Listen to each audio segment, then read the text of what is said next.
Olá, tudo bem com você? Tudo bem comigo também, graças a Deus, né? Então, começando aí mais uma aula para você, né? Meu nome é professor Érico, né? Você já me conhece, enfim.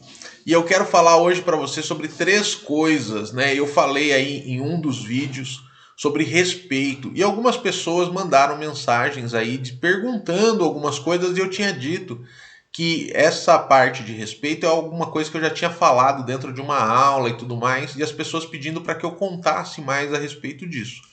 Então, eu trouxe aí a palestra da época, né? Eu estava numa sala de aula, tinha acabado de entrar, era uma quinta série.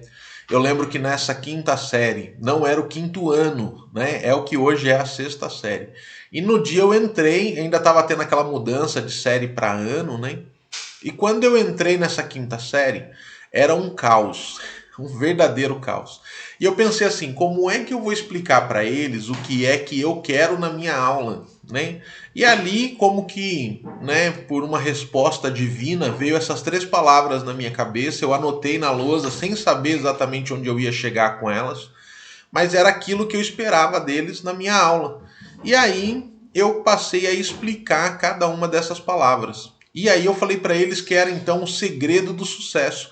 E é mesmo, tá bom? Qualquer profissão, qualquer aula que você vá dar, se você pegar essas três coisas e aplicar essas três coisas, vai dar certo. Né? Então, eu sempre falo nas minhas primeiras aulas até hoje sobre respeito, reciprocidade e solicitude. São três palavras aí que nós costumamos, né, no caso de respeito, a gente costuma usar muito e não saber o que significa. No caso de reciprocidade, a gente usa mais ou menos e ao mesmo tempo sabe mais ou menos o que significa. E solicitude é uma palavra que a gente não usa, mas que a gente acaba praticando ali muito mais do que a gente imagina.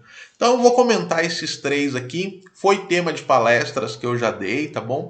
E aí, se você quiser saber mais alguma coisa, né, faça como essas pessoas fizeram, mande mensagem. Eu muitas vezes não respondo no WhatsApp de instantâneo, muitas vezes eu não respondo aqui no YouTube instantaneamente, mas eu consigo te responder aí através dos vídeos, tá bom? Também pode acontecer de eu responder, né? Outro dia eu estava ali fuçando umas coisas no YouTube e aí quatro pessoas fizeram comentários ao mesmo tempo ali e eu rapidinho respondi os quatro. Então, fique à vontade de entrar em contato, tá bom? Então, a primeira coisa é respeito. E aí eu tinha explicado lá naquele outro vídeo a respeito dessa palavra. É uma palavra que a gente usa muito, a gente diz que quer, né? Sempre fala, né? Ah, você precisa me respeitar, né? Eu quero que você tenha respeito por mim. Mas o que que isso significa de verdade, né? Então é muito difícil da gente dar algo que a gente não sabe o que é. Então, quando eu chego para o meu aluno e eu peço para ele respeito, antes eu digo para ele o que é, para que ele saiba que ele tem e aí ele possa me dar, não é? Eu chego para você e falo assim: ah, eu quero, sei lá, uma palavra qualquer aí, e você não sabe o que essa palavra significa. Você geralmente não vai conseguir me entregar, porque você não sabe o que é, né? Então, respeito é você conhecer alguém e reconhecer nesse alguém uma autoridade. E a minha luz foi embora. Por que conhecer alguém e reconhecer nesse alguém uma autoridade? Porque você só dá respeito, você só entrega para uma pessoa que você conhece, não é? Então,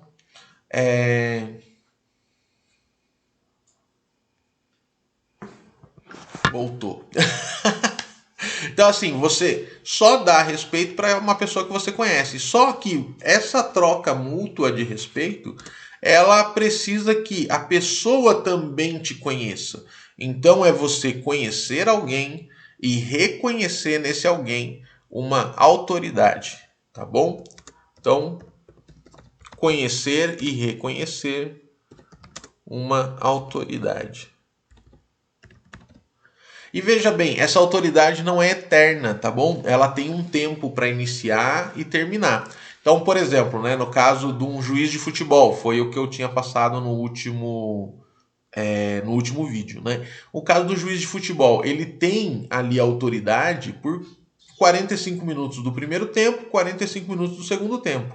Terminou esses 90 minutos, ele não tem mais autoridade, né? Então ele chega lá, né, numa festa onde os jogadores estão comemorando e um jogador de repente se excedeu e empurrou o outro, né? O juiz não vai poder aparecer no meio da festa com cartão vermelho, não é? Por quê? Porque ele não tem autoridade fora daqueles 90 minutos, fora daquele local. Então você tem aí uma questão de tempo e espaço, não é? O professor também, muitas vezes, ele é respeitado fora do ambiente de trabalho dele, não é? Mas o tipo de respeito também muda. Por quê? Enquanto que em um ele vai ser respeitado pela autoridade que ele exerce, no outro ele vai ser respeitado pela autoridade que ele é. Entendeu? Então, um é o cargo que te dá, né? Você, como professor, durante 45 minutos na sua aula, você entra na sala de aula e aí você um pouco que impõe essa autoridade, não é? Mas se você gasta tempo conhecendo e reconhecendo nos seus alunos a autoridade que eles são, você vai descobrir que um conhece muito sobre um determinado assunto, você vai descobrir que o outro é muito bom em outras coisas, enfim, e essa troca vai fazer com que você reconheça no seu aluno uma autoridade também. Quando você sai do espaço escolar, o seu aluno, o seu estudante, ele vai reconhecer em você a sua autoridade também, porque você teve esse tempo, né, essa troca de conhecer, entende? Então, o cargo já te dá autoridade, você impõe autoridade durante aquele tempo. Mas passou aquele tempo, você vai ser reconhecido pela autoridade que você é, não pelo cargo que você ocupa. Então, nesse momento, se você não conhece, você não reconhece ali no seu aluno uma autoridade, dificilmente ele vai conhecer você, dificilmente ele vai reconhecer em você uma autoridade. E aí terminou a aula, acabou a autoridade. Terminou a aula, né? Aquele professor, né? Que quando sai na rua, né? Os alunos nem olham, né? Passam batido por ele, né? Não quer nem saber dele. Então, essa é a questão. E pior que isso, né? Se você não tem autoridade, dificilmente você vai ser reconhecido pelos seus pares, você vai ser reconhecido pelo ambiente onde você está inserido. Não é? Então é importante, né? Não quer dizer que você vai dar aula para ser famosinho, não é isso não. Mas pelo contrário, né? De repente você tem muito conhecimento numa área, poderia contribuir demais, por exemplo, você aí com uma palestra, alguma coisa assim. E ao invés de você gastar tempo nisso, ao invés de você ser reconhecido pela autoridade que você perde grandes oportunidades porque não conseguiu aí o reconhecimento, né? O respeito dos seus pares. Tá bom? Então, esse é o primeiro ponto, né? Respeito, conhecer e reconhecer uma autoridade, tá bom? E aí, claro, né? Deixar-se conhecer também, né? Deixar que os outros te conheçam e deixar que eles reconheçam em você uma autoridade. Ou no meio aí nós temos a reciprocidade. Reciprocidade, você já deve ter ouvido essa palavra, né? Não é nada estranho, mas significa o seguinte: aquilo que você entrega, você recebe de volta. Ah, mas esse papo de coaching, né? De que eu vou jogar para o universo vai me devolver aquilo e tal. Né? Mas não é isso não. A questão da reciprocidade é exatamente isso, né? Você, como professor, o que você entrega na sala de aula, você vai receber de volta. Mas eu convenço o meu aluno do contrário, como ele é protagonista, né? Eu convenço ele de que o que ele entregar, ele vai receber de volta. E aí eu já falei sobre respeito para ele, né? Então eu digo para ele assim, olha, então se você é um bom estudante, né? Qual é a diferença de aluno para estudante, né? Que eu sempre fico martelando nessa tecla aí. É que o aluno, ele tem aquela ideia passiva, né, em que ele senta e recebe as informações ali, e que é o professor que tem que dar sentido nesse mar de informações. No caso do estudante, não, ele estuda de forma ativa. Então é ele quem dá sentido para aquilo que ele está buscando ali como conhecimento, né, através do projeto de vida dele. Então, ele vai utilizar a reciprocidade Então, ele vai buscar o conhecimento e, em contrapartida, eu vou passar o conhecimento para ele. Ele vai se comportar e, em contrapartida, eu vou ajudar ele em algumas questões. Ele vai me procurar, em contrapartida, eu vou tutorá-lo. Então, essa é que é a dinâmica, né? Então, tem uma vez, né, um rapaz me falou isso, né? O discípulo busca o seu mestre, né? Então, a reciprocidade, a princípio, na educação seria essa. Por outro lado, a gente sabe que o ideal nem sempre acontece. Então, o que eu falo para eles assim, quando eles fazem alguma coisa que me desagrada, né, ou que não faz parte ali do nosso combinado de início de ano, a primeira coisa que eu falo para ele é, peraí, primeiro, o que nós combinamos? Segundo, você está fazendo o que nós combinamos para que eu possa cumprir o que eu combinei?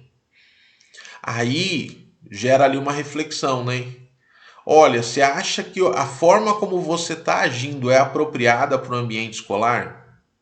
E aí, quando ele responder, eu vou dizer assim: você acha que a forma como eu vou reagir será apropriada no ambiente escolar?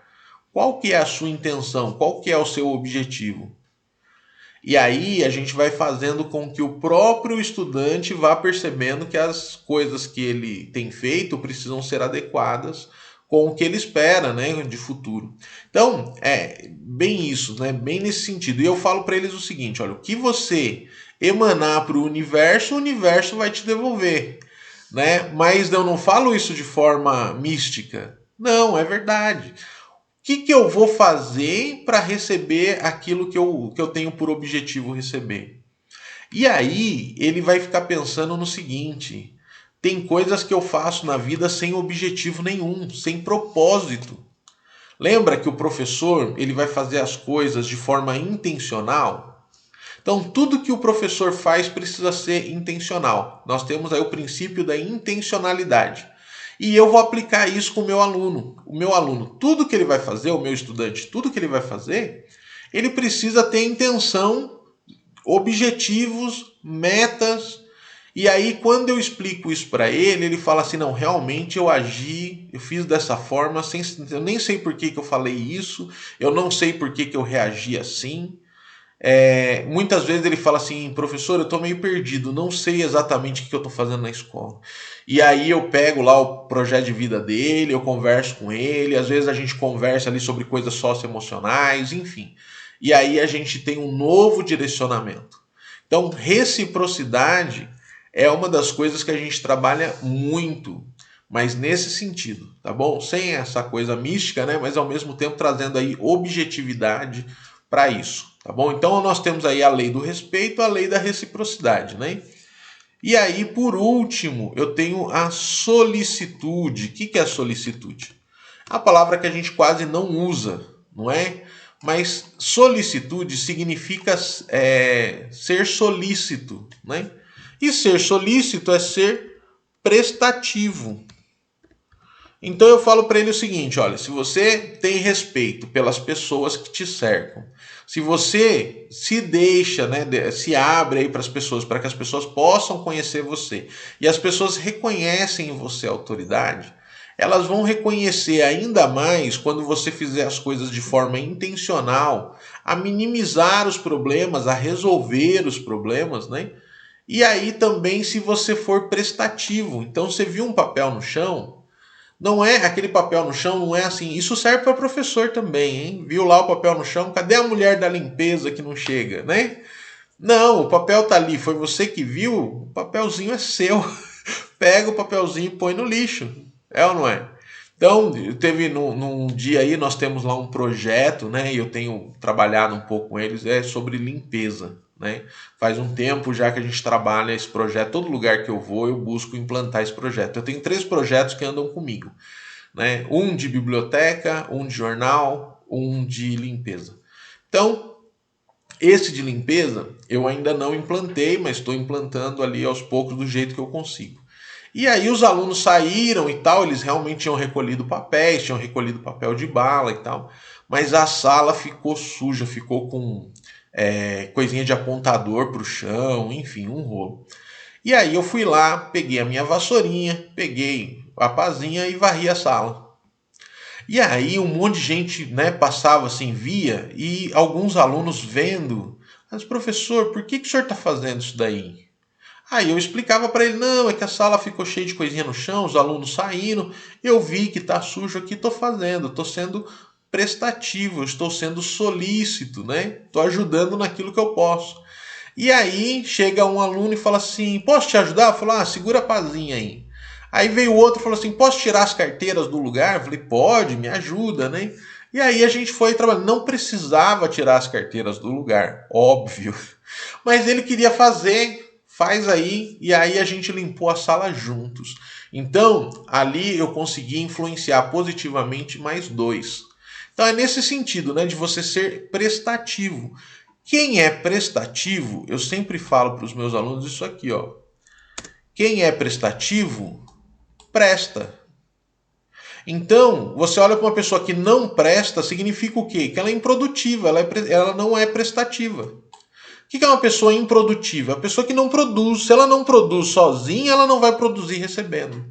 Se ela não produz de graça, ela não produz recebendo. Se ela não produz no dia a dia dela, ela não vai produzir na empresa. Então eu demonstro para eles o seguinte: quem presta, presta em qualquer situação. É ou não é? Então, assim, tem muita gente que é muito prestativa. Prestativa até demais a ponto de se sobrecarregar, né? Você tem que ter um equilíbrio aí também, né? Mas tem gente que não presta, vai fazer o quê, né? Não é solícita, né? Você pede o favor para a pessoa não faz. Acontece. Então, assim, você chega lá para a pessoa e fala assim: olha, sabe o que eu estava pensando? Eu estava pensando em fazer tal coisa. E a pessoa te dá uma enxurrada, um balde de água fria. Porque para que você vai fazer isso? Né? Não serve para nada. Enfim, é o sintoma da pessoa que não é prestativa, que não é solícita. Tá bom? Ela só vai fazer alguma coisa se ela tiver um interesse ali em fazer. E aí esse interesse muitas vezes não é no fazer, né? É o interesse em algo que vem depois, em algum tipo de recompensa. Então quando a recompensa não vem, ela fica frustrada, né? Enfim. Então eu falo para o meu aluno exatamente isso, né? Seja solícito. Pediu para fazer? Faça. Né? Não pediu para fazer, mas você viu a oportunidade de fazer? Faça. É ou não é? Desenvolve ali a sua habilidade, desenvolve o seu network. Né? Quando a gente faz as coisas, mesmo sem ninguém ter pedido, apenas por fazer, o network meio que acontece sozinho. Por exemplo, nesse dia aí, 2 alunos me ajudaram e 2 alunos se admiraram com o que eu estava fazendo. É uma coisa simples, é uma coisa que todo mundo sabe fazer. Né? Que é empurrar a sujeirinha com a vassoura, né? Não precisa nem ser aí um grande, né, limpador, né, um grande autoridade na limpeza, né? Você pega a vassourinha ali e vai empurrando a sujeira, enfim. E eles vieram e fizeram, e foi muito legal, porque aí a gente conseguiu ali que 2 pessoas entendessem que não é por salário, não é por nada, né? E ali eles ganharam uma espécie de networking. Por quê? Porque um conversa com o outro, os 2 conversam comigo. Amanhã ou depois acontece alguma coisa que eu preciso indicá-los para alguma coisa. Eu já sei que eles vão fazer, né? Do que eles são capazes. Então eu sempre comento isso com eles, né? Teve um aluno meu que falou assim, professor, queria muito trabalhar. Aí eu falei, então trabalha, meu filho. Vai lá então, trabalha, né? Ele, não, mas eu queria entrar numa empresa e tal. Eu falei, mas aí já complicou, né? Aí você já precisa ter uma certa experiência. Mas como é que eu faço? Eu falei, fazendo o que eu falei antes, né? Trabalha. Eu queria muito ser marceneiro. Então começa aí cortando umas madeirinhas, começa pregando umas coisas, né? Não começa já querendo receber. Começa aprendendo a profissão primeiro, né? E vai dar certo. Funciona. E eu falo muito para os meus alunos também o seguinte: olha, tira foto dos projetos que vocês montam, monta um portfólio. Né? Tem um projeto de jornal que eu faço, onde eles fazem a redação do jornal, eles fazem a parte da editoração, eles fazem o site, eles desenvolvem as entrevistas ali, os podcasts, eles fazem o vídeo, enfim. Se eles fotografam tudo, montam um portfólio, eles saem da escola já com uma experiência, né, já mostrando aquilo que sabem fazer. E eu sempre falo o seguinte: não importa a profissão, você chega com o papel que diz que você cursou isso, cursou aquilo. a pessoa do RH vai pegar esse papel, vai pôr de lado e vai dizer assim: vamos ver o que é que você sabe fazer. Né? E ali, no que é que você sabe fazer, é que você demonstra aquilo que você faz. Né? Então, para você saber fazer, faça. Não é? E aí a pessoa que é solícita, que é prestativa, ela tende a fazer mais que os outros, a ter mais jogo de cintura, a se envolver mais nas coisas da escola. E com isso, ela acaba ali tendo alguma espécie de destaque, fazendo o networking dela, quando é costume, né? Não é uma regra. Mas quando ela sai da escola, ela tende a ser melhor, a ser mais bem sucedida. Tá bom? Então, essa aqui é a palestra original, tá bom? Vocês pediram, eu estou deixando aí. Não esqueça de deixar o seu like, de se inscrever no canal, de fazer os comentários. Eu leio todos, nem sempre eu posso responder, né? Mas eu leio todos. E principalmente, não esqueça que nós estamos com um curso preparatório para professores, tá bom? Agora, o curso do concurso público. Você pode entrar aí no primeiro link fixado e aí vai ter lá, tem um valor, você pode dividir em 12 meses, não pesa no seu bolso, e você vai conseguir estudar então para trabalhar junto comigo no estado, tá bom? Beijo no seu coração, Deus te abençoe, até a próxima, tchau.